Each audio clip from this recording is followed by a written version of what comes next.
자, 공동점유입니다. 자, 첫 번째 볼 곳이 대등관계죠. 자, 여기서 노트를 펴봅니다. 자, 노트를 보면, 자, 대등관계. 자, 여기서 이제 공유, 총유, 합유가 있는데요. 민법에서는 공유, 총유, 합유가 약간씩 차이가 있습니다. 그래서 각각을 구별해서 공부를 하죠. 그렇지만 우리 형법에서는 민법처럼 그렇게 자세히 공부할 것이 아니기 때문에 공유, 총유, 합유가 공동점유 형태다. 이 정도로만 알고 계셔도 됩니다.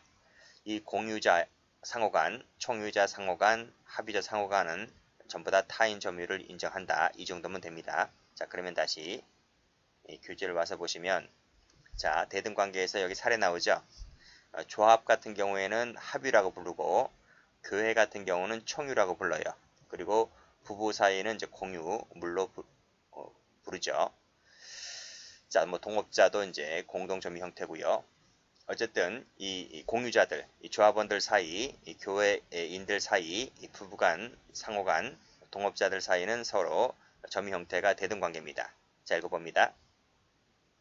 자, 공동점유자 상호간에는 점유의 타인성이 인정되기 때문에 1인이 다른 점유자의 동의 없이 단독 점유로 옮기잖아요. 그러면 이것이 절도죄가 됩니다. 자, 판례 봅니다. 자, 남편 갑과 별거 중인 을려는 부부죠. 아직 이혼도장 찍지 않았습니다. 그래서 아직은 법적으로 부부입니다. 자, 갑이 보관 중인 인장, 즉 갑은 인장을 갖고 있고, 자, 열쇠는 누가 갖고 있죠?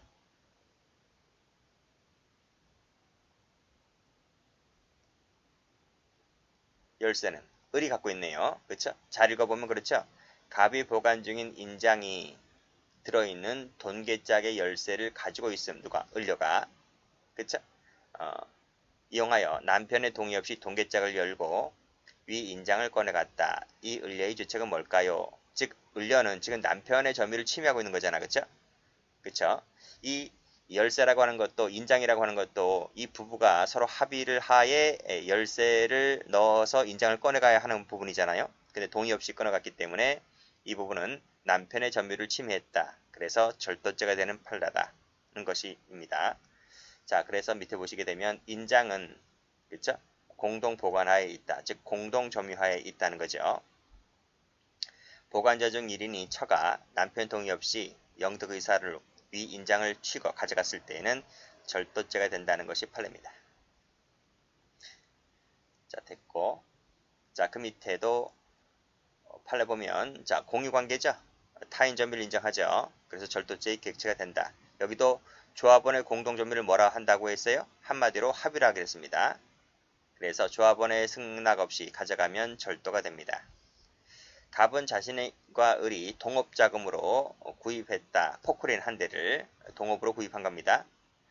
공동소유고 공동점유가 되는 거죠. 허락 없이 가져갔기 때문에 절도가 됩니다. 동업체에 제공된 물품이니까 동업관계죠. 그래서 이 물품은 공동점유가 되는 겁니다. 가져가면 절도가 됩니다.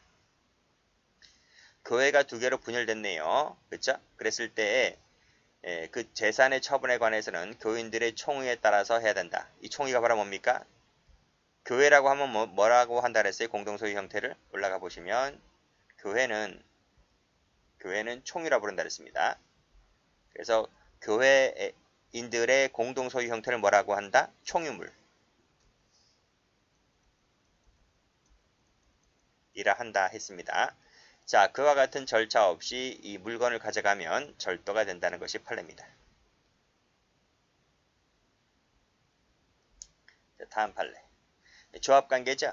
조합은 뭐라고 했습니까? 합의관계라고 그랬죠. 합의관계. 근데 이 중에서 한 명이 두 사람으로 구성됐는데요. 두 사람으로 된 동업관계인데 그 중에 한 명이 탈퇴를 하면 그때는 단독 점유가 되는 거죠. 그렇죠? 그래서 여기서 탈퇴했다 세무쳐 볼게요. 그랬다면 단독 점유가 되는 것이기 때문에 단독 소유, 단독 점유가 되는 것이기 때문에 그때는 뭐가 된다? 탈퇴로 인한 계산 문제, 민사 문제만 남았다는 겁니다. 자, 형사 문제는 남지 않았다는 거죠. 그래서 불화가 생겨서 한 사람이 나오지 않았다는 것이 탈탈한 얘기죠. 그래서 동업인이 생강밭을 경작하여 생강을 반출했다고 하는 부분은 절도는 되지 않고 다만 계산 문제만 따를 뿐이다 이거예요. 자, 두 번째로서 상하 주종 관계를 봅니다. 다시 한번 노트 펴보시면 자, 상하 주종 관계입니다. 자, 주인이 있고 종업원이 있죠? 그쵸? 그러면 누가 상이고 누가 하입니까?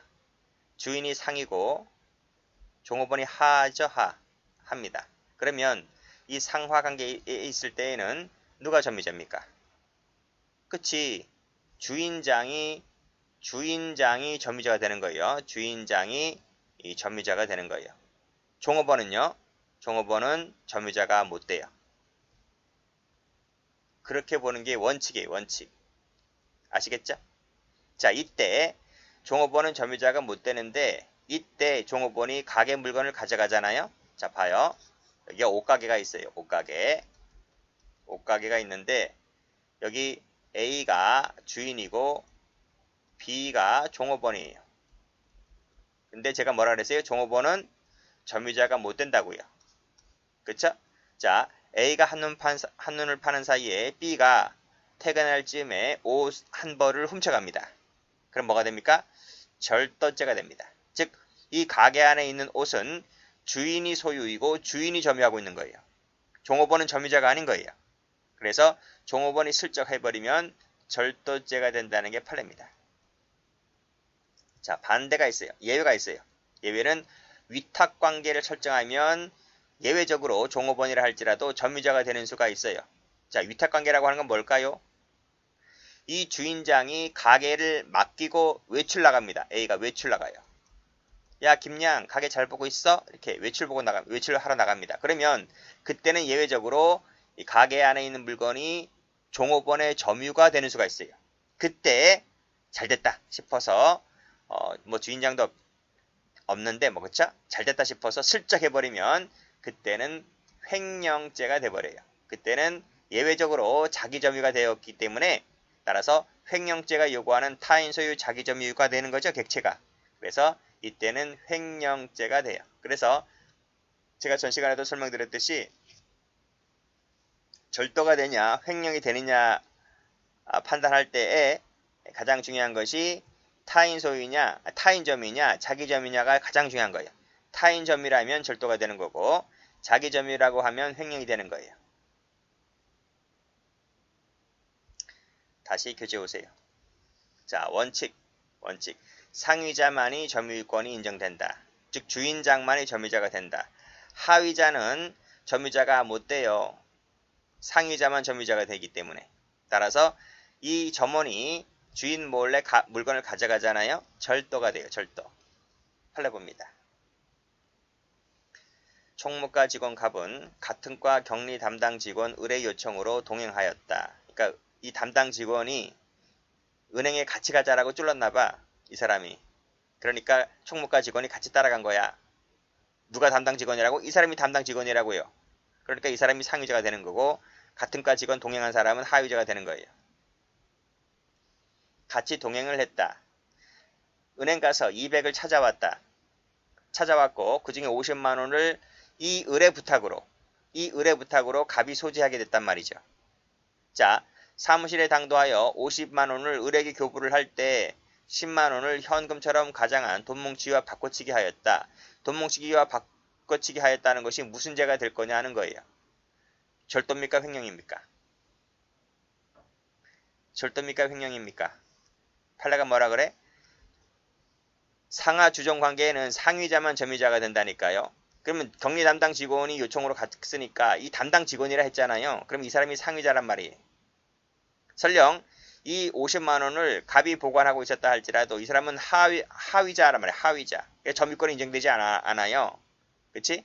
그래서 돈을 돌려주지 않았다라고 했을 때 이것은 절도가 된다는 것이 판례입니다. 그렇게 봅니다. 그래서 이 점원이 갔던 것은 단순한 운반용으로 운반하기 위한 용도로 갔던 것뿐이야. 그래서 이것은 운반한다라고 했을 때 동행관계라 그랬죠. 운반한다라고 했을 때 이것은 독립적인 점유를 인정하는 것이 아니라 그냥 종속적인 점유다. 그 말은 점유권을 인정하지 않겠다는 말입니다. 그래서 절도죄 성립을 인정했다. 이렇게 보시면 되겠습니다. 아무래도 큰 돈이니까 이것이 60년대니까 200만 원이면 엄청나게 큰 돈이에요. 지금으로 치면 몇억 될 거예요. 그러니까 워낙 큰 돈이니까 이 여성 같아요. 이 사람이 혼자 가기 좀 겁이 나니까 부하 직원에게 같이 가자라고 했던 것 같아요. 그래서 이제 또 어떻게 될지 모르니까 200원 중에서 나머지 내가 갖고 있고 50만 원을 너가 갖고 있고 이렇게 절도 소매치기 당할 수가 있으니까요. 이렇게 해서 왔는데 이 친구가 돌려주지 않았다는 거죠. 그랬을 때 절도죄가 된다는 것이 판례입니다. 상하 주종 관계로 보아서 절도죄 성립을 인정했던 판례입니다. 이 사실관계가 판결 유지보다는 이 사실관계가 출제가 몇 번 되었기 때문에 이 사실관계를 잘 파악을 해두세요. 두 번째를 갑니다. 예외적으로 점유권이 인정되는 부분을 봅니다. 자, 고도의 신뢰관계가 있어서 처분권이 위임되어 있다면, 이게 바로 무슨 말이라고요? 위탁관계가 설정되어 있다면, 위탁 동그라미 그 말입니다. 그랬다면 종업원에게 점유권이 인정되는 것이므로 이때 종업원이 슬쩍 해버리면 횡령이 됩니다. 자, 판례 볼까요? 여기 보세요. 점포주인 을은 전문에게 금고 열쇠와 오토바이를 맡겼잖아요. 이 맡겼다는 부분이 뭐예요? 세무쳐요. 절도가 안 되면 세무칩니다. 위탁관계라고. 위탁관계. 그때 점유권 인정되는 거예요. 자, 20만 원은 가스요금으로 지급할 것을 지시한 다음에 외출을 했다. 단독 점유된 거잖아요. 그쵸? 자, 이 친구가 20만 원을 꺼내어서 도주를 해버렸습니다. 그쵸? 이 20만 원도 엄청나게 큰 돈이에요. 이 80년도에는. 자, 횡령죄를 인정했던 판례가 됩니다.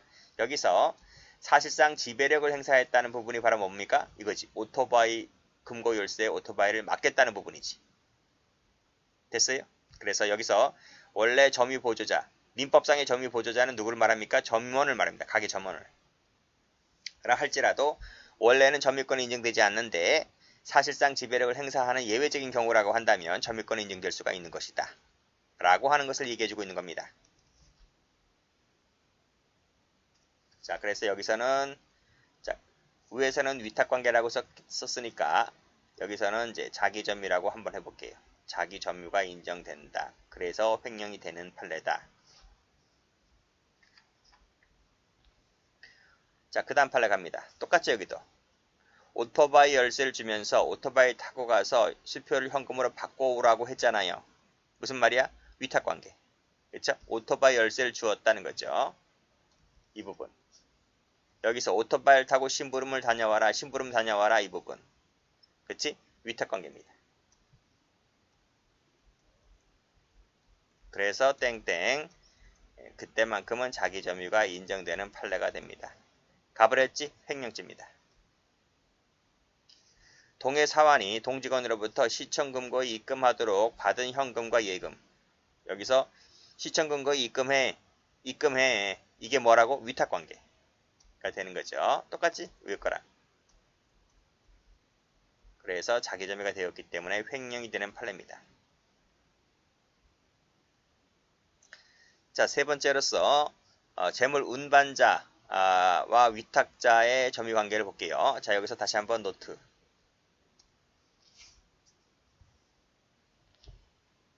자, 노트 보세요. 자, 위탁자가 있습니다. 물건을 맡겼다는 거야. 운반자한테. 운반해 달라고 의뢰했다고요. 의뢰. 그치? 이 운반자가 그 맡긴 물건을 목적지까지 운반해 가던 중 꿀꺽 했습니다. 영득했다는 거야. 이게 무슨 죄가 될까요? 하는 거예요. 무슨 죄가 될까요? 여기서 판례는 이런 얘기입니다. 자, 위탁자가 이 지금 운반자가 지금 운전 중이잖아요. 이 운전 중인 것에 대해서 현실적인 감독 통제가 가능하냐? 여기 가능하냐? 그러면 이것은 여전히 위탁자가 점유한다. 운반자 점유로 보는 것이 아니라 위탁자 점유로 봅니다. 이 물건 누구 거야? 내 거야, 내 거. 그리고 점유권도 지금 나한테 있는 거야. 현실적 감독 통제가 가능하다면. 따라서 운반자가 꿀꺽 해버리면 타인 소유, 타인 점유죠. 위탁자 소유, 위탁자 점유이기 때문에 타인 소유, 타인 점유를 꿀꺽 해버렸기 때문에 절도가 됩니다. 그렇게 판례가 봅니다. 반면에 자, 위탁자가 운반자가 운반 중인 이 물건에 대하여 감독 통제가 안 돼요. 그러면 감독 통제가 안 되면 그때는 이 물건을 운반자 점유로 봐요. 위탁자 점유로 보는 것이 아니라. 그러면 이것은 어떻게 됩니까? 타인 소유 자기 점유가 되는 거죠. 그쵸? 그래서 이때는 운반자가 꿀꺽 해버리면 횡령이 됩니다.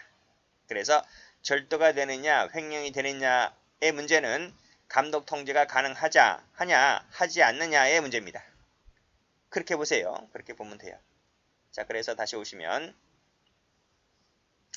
자, 위탁자의 현실적인 감독 통제 여부에 달려있다.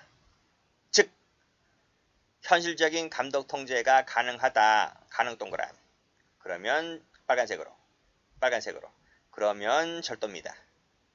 근데 불가능이다. 세모쳐봐요. 그러면 횡령입니다. 됐어요? 가능한 경우 사례가 나왔는데 그게 열차입니다. 열차는 통제 가능하죠. 지금 열차가 어디를 통과하고 있는지가 지금 나오잖아요.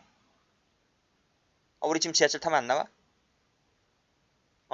버스가 지금 어디 노선을 가고 있는지 통제소에서 그거 모르나? 그잖아요. 그러니까 열차 같은 경우는 안단 말이에요. 통제소에서. 자, 통제가 안 되는 게 있습니다. 그게 화물차야.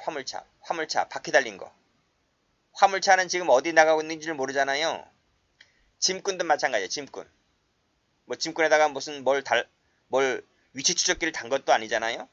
그래서 화물차와 짐꾼은 현실적 감독 통제가 안 돼요. 그래서 횡령으로 갑니다. 자, 옛날 판례니까 그렇습니다. 오늘날 판례라면 달라질 수가 있는데 옛날 판례라서 그래. 자, 그래서 열차 동그라미.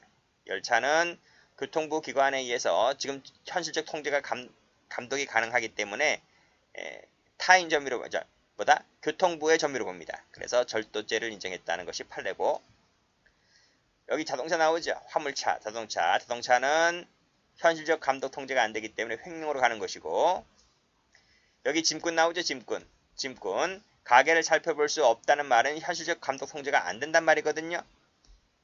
그래서 위탁관계 라고 얘기를 하고 있지만, 보다 정확하게 말씀드리면 여기서는 현실적 감독 통제가 안 되기 때문에 횡령이다. 이렇게 정리하시면 되겠습니다. 이 판례 나온 게 다 옛날 판례들이야. 그쵸? 지금은요, 택배라 하더라도 화물차도 택배잖아요. 그치? 뭐 CJ 대한통운 있잖아요.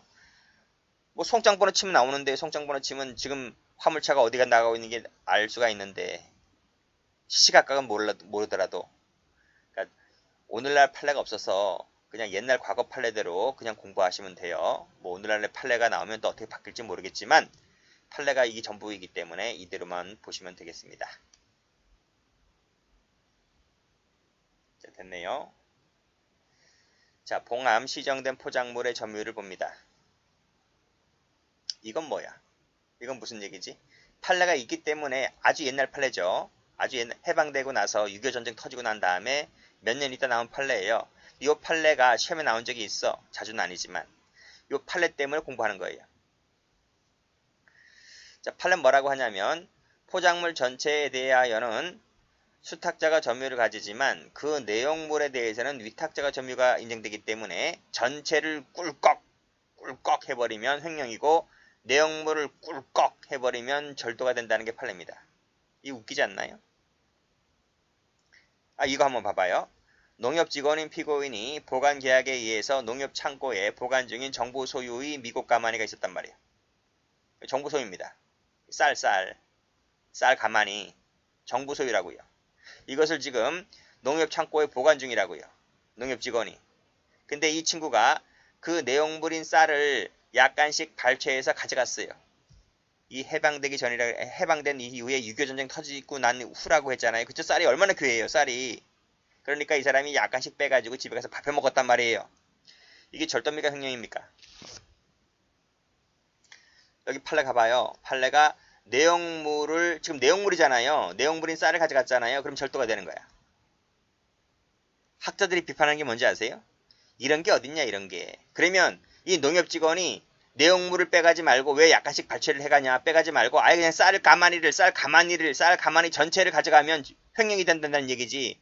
횡령죄는 형량이 5년 이하 징역이고 절도는 6년 이하 징역이에요. 형이 이게 더 높은 거예요. 그러니까 학자들이 그러는 거야. 이런 판례가 어딨냐, 이런 판례가. 형이 더 높은데 절도가. 그래도 어디까지나 그건 학자들 얘기고 판례를 공부하셔야 된다고요. 판례는 뭐라 본다? 내용물인 쌀을 가져간 것은 절도다, 절도. 왜냐하면 그 쌀에 점유권이 누구한테 있다? 점유권이 정부에게 있기 때문에. 소유권도 당연히 정부고요. 정부 소유를 했잖아, 지금. 소유권도 정부에게 있고 점유권도 정부에게 있다는 거야. 타인 소유, 타인 전문물이라는 거야. 그치? 그래서 절도라고 본다는 얘기야. 웃기죠? 제가 봐도 웃겨. 이 계약은 뭐 그냥 계약 맺습니까? 이건 위탁계약 아닙니까? 위탁계약이면 타인 재물을 점유하는 자라고 해서 보관자 지위를 인정하면 안 됩니까? 그렇잖아요. 근데 어쨌든 판례가 그러니까 그래서 공부를 해두시라고. 뭐 이때 이후로 지금 몇 년 지났습니까? 한 7, 80년 지났나요? 아직까지 판례가 나오고 있지 않기 때문에 이 판례 딸랑 하나 있는 거 요거만 기억을 해두시면 되겠습니다. 자, 그 다음 볼까요? 점유의 주체를 봅니다. 뭐 자연에는 공부할 거 없어요. 자연에는 뭐 뻔한 얘기고요. 사자갑니다. 과연 사자도 점유권이 인정될 수 있을까의 문제입니다. 자, 문제점 볼게요. 자, 사자가 점유의 주체가 될 수 있을까? 죽은 자의 그 재물을 뺏어가잖아요. 가져가는 것이 과연 무슨 죄가 될 거냐의 문제입니다. 여기서 1번, 2번, 3번의 세 가지 사례가 나올 수가 있는데 시험은 뭐가 나오는지를 아세요? 시험은 1번하고 2번이 나와요. 3번은 판례가 없어요. 그래서 잘 안 나올 거예요.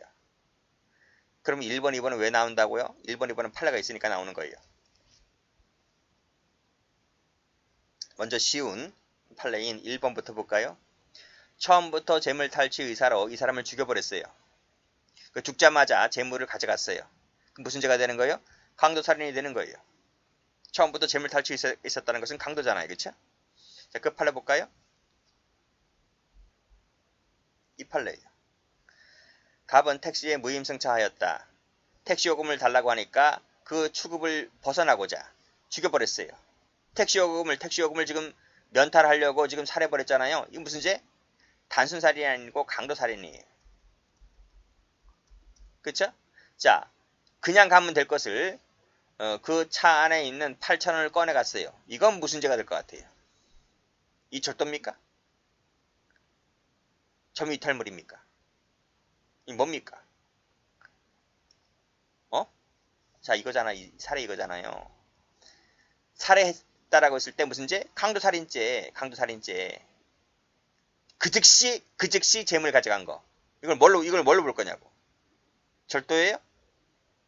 점유이탈물이. 판례는 이걸 접속범으로 봐요. 그래서 별도로 절도죄의 성립을 인정하지 않습니다. 이 8,000원 절도죄 해봐야 형량 얼마 돼요? 강도살인 형이 엄청 무거워요. 사형 무기일걸요? 사형 무기일 거야, 이게. 절도는 명함도 못 내밀어요. 강도살인 앞에서. 그래서 또 시간적으로도 가장 시간적 장소적으로 근접해 있기 때문에 접속범으로 보아서 별도 평가를 안 해버립니다. 판례가. 그래서 강도살인죄 1죄로 간다. 이렇게 정리해 두시면 되겠습니다. 자, 보시죠. 살해를 해버렸다. 무슨 죄? 채무면탈 목적으로 살해해버리면 강도살인죄. 그리고 나서 즉석에서 재물을 탈취했다고 한다면 이것은 재물 탈취와 살인과의 사이에는 서로 밀접하게 관련되어 있다. 시간적 장소적으로. 그쵸? 그래서 강도살인죄 1죄만 될 뿐이다 하는 게 판례입니다. 두 번째. 자, 두 번째 봐요. 자, 살해한 후 살해할 때는 1번과는 다르게 재물 욕심이 없었어요. 그냥 살인 목적밖에 살인 고의밖에 없었어요. 1번은 살해한 것이 재물 탈취 의사를 갖고 살해한 거잖아요. 근데 2번은 재물 탈취 의사가 없어요. 그냥 단순 살인인 거예요.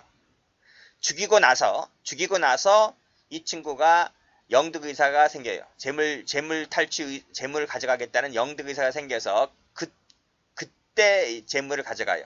그럼 이건 무슨 죄가 되겠냐고요. 여기서 학자들과 판례가 견해를 달리합니다. 학자들은 뭐라 그러냐면 사자는 무슨 점유권이 있느냐. 살아있는 사람만 점유권이 있지. 어떻게 사자가 점유권이 있느냐. 그래서 사자 점유는 인정될 수가 없기 때문에 이 재물은 점유이탈물로 봐야 된다라고 해서 점유이탈물 횡령죄를 인정합니다. 그런데 그건 어디까지나 학자들 얘기라고요. 판례는 뭐로 보고 있냐면 판례 체크. 판례는 이 사망이 이 사망과 재물 영득 사이가 시간적 장소적으로 아주 근접성이 있잖아요. 그러면 생전 점유가 계속된대요. 아직까지는. 이런 논리를 취하고 있네. 생전 점유가 계속되고 있대요. 그러니까 시간이 좀 오래 가야지, 오래 흘러가야지 사자 점유가 사라지는 것이지, 아직까지는 시간적 장소적으로 근접성이 있다면 사자 점유도 인정된다고 해서 이걸 절도로 봐요. 그러면 시간적 장소적으로 근접성이 있다는 말이 무슨 말이야? 아직까지 피해자를 죽여버렸는데 따뜻한 피에 따뜻한 온기가 있다면 생전 점유가 계속된다고 보는 것 같아요. 피를 만져봤는데 싸늘해요. 차가워요. 그러면 이제 사자의 점유는 끝난 거지.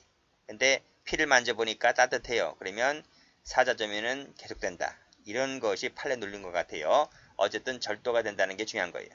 자, 그 판례 봅니다. 중요한 판례죠. 시험 무수히 많이 나왔습니다. 볼까요? 자, 1시 반경에 새벽 1시 반경입니다. 새벽이라고 해야 되나 이거를? 밤늦게 1시 반입니다. 자취방에서 둘이 같이 술을 마십니다. 그치? 을로부터 모욕적인 언사를 듣자 참지 못하고 칼로 죽여버립니다. 무슨 죄? 살인죄. 이때 무슨 재물 욕심으로 살해한 게 아니잖아요. 단순 살인이 된 거예요. 지금 술 마시다 죽였기 때문에 지금 술에 취했습니다. 잠잘 때도 됐고요. 그래서 이 사람이 잠듭니다. 잠들었는데 잠들기 전에 살해한 행위 때문에 깊은 잠은 자지 못하고 얼마 있다 깨어납니다. 그 깨어난 시각이 새벽 6시입니다. 그럼 몇 시간 잔 거지? 한 4시간 반 잤네요. 4시간 반 잤어요. 그리고 나서 깨어나 보니까 뭐 엄청나지 바닥이. 그쵸? 바닥이 피로 범벅되어 있고요. 그 사람을 찌를 때 그 피가 튀겨졌습니다. 그래서 자기 옷에도 피가 묻어 있었어요. 그래서 그냥 나가기 뭐하고 그 벽에 걸려있던 그 사람 옷에서 통장, 옷을 보니까 통장과 도장, 현금 10만원 있었네. 10만원. 그것을 가지고 나왔다고 하는 말은 그 옷을 입고 나왔단 말이에요. 이 사람이. 그리고 나서 아침 10시 반경에 은행에 가서 돈을 인출합니다. 어떻게 돈을 인출했지? 그 통장에 보통 비밀번호를 적어놔요. 옛날 사람들이 개념도 없이. 그때는 뭐 실명제도 아닙니다. 뭐 주민등록증거하고 일치 그거 아닙니다. 그때는 아무나 가서 돈 찾으면 찾을 수 있는 거예요. 비밀번호만 알면. 그래서 이 사람이 인출합니다. 자, 갑의 죄책은 뭘까요? 하는 겁니다. 여기서 지금 문서죄 부분 나오는데 문서죄 부분은 나중에 문서죄 할 때 배우는 것이고 여기까지입니다. 돈을 갖고 나왔다. 여기까지가 무슨 죄가 될 거냐? 이 얘기입니다. 앞에서 뭐라 그랬어? 여기서. 자, 살해한 후에 영득의사가 4시간 30분 있다가 영득의사 생겼잖아요. 그리고 그 통장 등을 갖고 나옵니다. 무슨 죄? 절도죄. 판례가 그렇게 인정했습니다. 자, 그래서 여기 보시면 자, 4시간 30분 동그라미. 아직까지 피가 싸늘하지 않다는 거예요. 온기가. 그래서 사자의 생전 점유가 여전히 계속되었다. 이렇게 봅니다. 그래서 물건을 나온 것은 사자의 점유를 침탈했다. 사자의 점유를 침탈. 그래서 절도입니다. 피해자의 점유를 침탈했다는 말은 사자 점유권을 인정했다는 얘기입니다. 자, 여기까지가 이제 봤단 얘기죠. 그 다음 거 볼까요? 그 다음은 문서죄에서 배운다고 했는데 문서죄 가서 다시 여기 올 것도 아니고 그래서 지금 한 김에 같이 합니다.